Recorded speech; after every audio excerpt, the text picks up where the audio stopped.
Israel এবং যুক্তরাষ্ট্রের সঙ্গে ইরানের যে যুদ্ধ, সেই যুদ্ধে এখন পুরো দুনিয়া যেন টালমাটাল হয়ে গিয়েছে।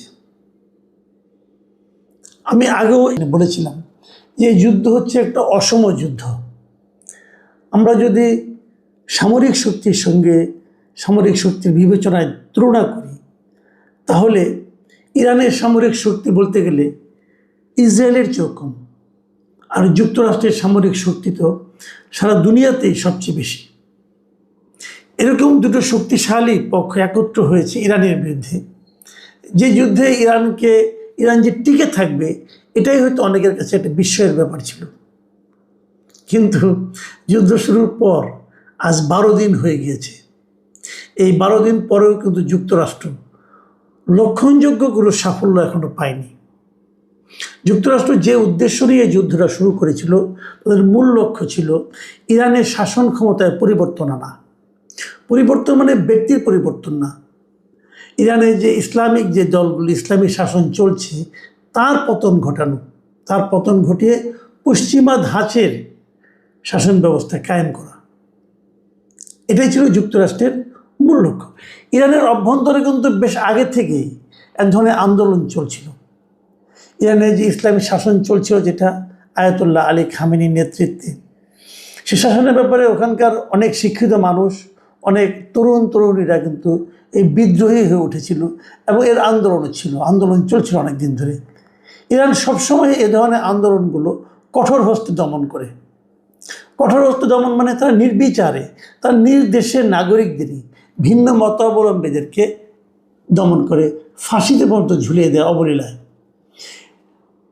আগের যে হিসাব, সেই হিসেবে দেখা গেছে সারা দুনিয়াতে সবচেয়ে বেশি মৃত্যুদণ্ড কার্যকর করা হয় ইরানে। এটাকে মানবাধিকার যারা আন্দোলন করেন, মানবাধিকার নিয়ে আন্দোলন করেন, তাদের কাছে অবশ্যই একটা খারাপ দৃষ্টান্ত। ভিন্ন মতকে সেখানে এভাবে কঠোর হস্তে দমন করা হয়।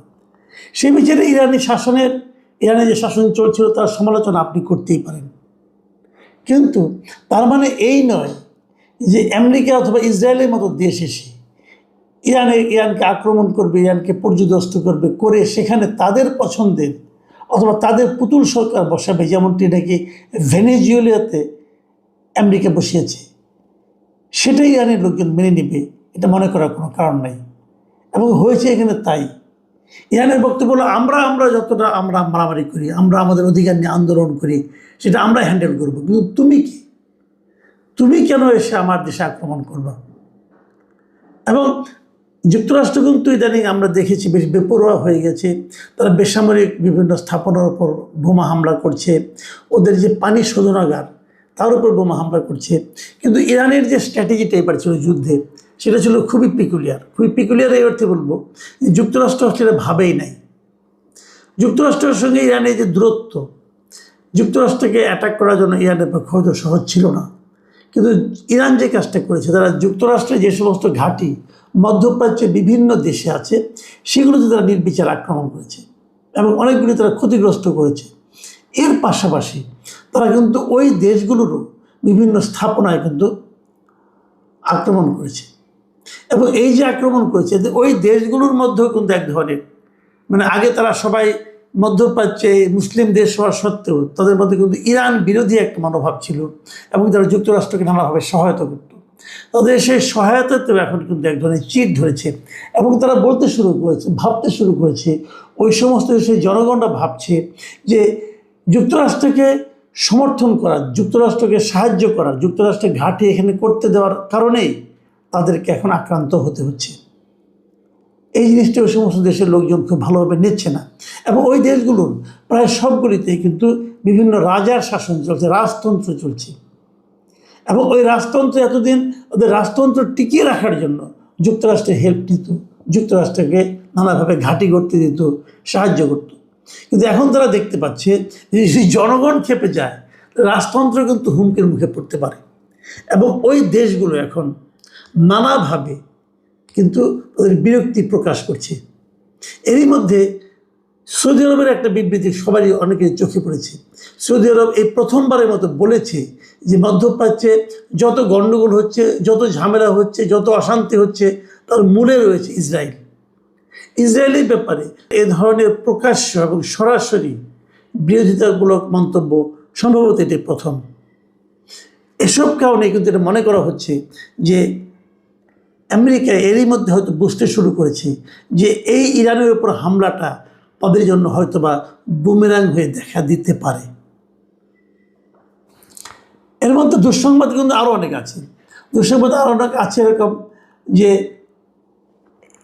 যুক্তরাষ্ট্রে কিন্তু তেলের দাম বেড়ে গেছে, সারা দুনিয়াতেই তেলের দাম বেড়েছে, যুক্তরাষ্ট্রেও কিন্তু এরই মধ্যে তেলের দাম অনেকটাই বেড়ে গিয়েছে, তেলের সরবরাহ কমে গিয়েছে। আপনারা জানেন যে ওখানে হরমুজ প্রণালী দিয়ে যে তেলগুলো আনা হয়, সেই হরমুজ প্রণালী কিন্তু ইরান বন্ধ করে দিয়েছে। আর বন্ধ করে দেওয়ার কারণে যদিও যুক্তরাষ্ট্রের নিজস্ব অনেক তেল মজুত আছে, তারপরেও তার প্রভাব কিন্তু তাদের এখানেও পেরেছে। এখন যদি যুক্তরাষ্ট্রের তেলের দাম বেড়ে যায়, সেটা কিন্তু যুক্তরাষ্ট্রের যারা সাধারণ নাগরিক আছে তাদের মধ্যে একটা প্রতিক্রিয়া তৈরি করবে, এবং সেই প্রতিক্রিয়া ট্রাম্পের পক্ষে যাবে না। ডেমোক্রেটদের যুদ্ধের বিরোধিতা আগের থেকেই করছে, এবং যুক্তরাষ্ট্র থেকে তারা এই নৌপথে আক্রমণের জন্য তাদের বিপুল যে সেনাবাহিনী মোতায়েন করতে চাচ্ছিল, দেখা যাচ্ছে যে যুক্তরাষ্ট্রের সেনাবাহিনীর অনেক সদস্যরা, মার্কিন সেনারা ইরানের যুদ্ধ যেতে চাচ্ছেন না। বিশেষ করে তাদের এই আপত্তিটা হয়েছে যুক্তরাষ্ট্র এবং ইসরায়েলের যৌথ হামলায়। প্রথম যে একটা গার্লস স্কুলে, বাচ্চাদের স্কুলে আঘাত করা হয়েছিল, যেখানে কমপক্ষে 165 জন শিশু নিহত হয়েছিল, এবং এছাড়া আন্তর্জাতিক জলসীমায় ইরানি যুদ্ধজাহাজের উপর যুক্তরাষ্ট্র যেটা হামলা করেছিল। আন্তর্জাতিক জলসীমা সাধারণত কোনো জাহাজের উপর হামলা করা হয় না, কিন্তু সেখানে যে হামলাটা যুক্তরাষ্ট্র করেছে, এই ঘটনাগুলো মার্কিন সেনাদের মধ্যেও কিন্তু নেতিবাচক প্রভাব তৈরি করেছে।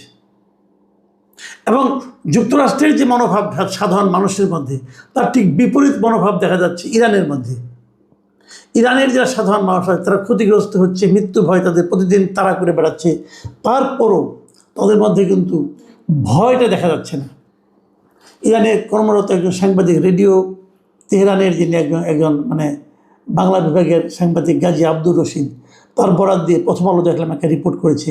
তিনি বলেছেন যে তেহরানবাসীরা মোটে আতঙ্কিত নন, তারা এই যুদ্ধকে তাদের জীবনের যুদ্ধ মনে করছেন।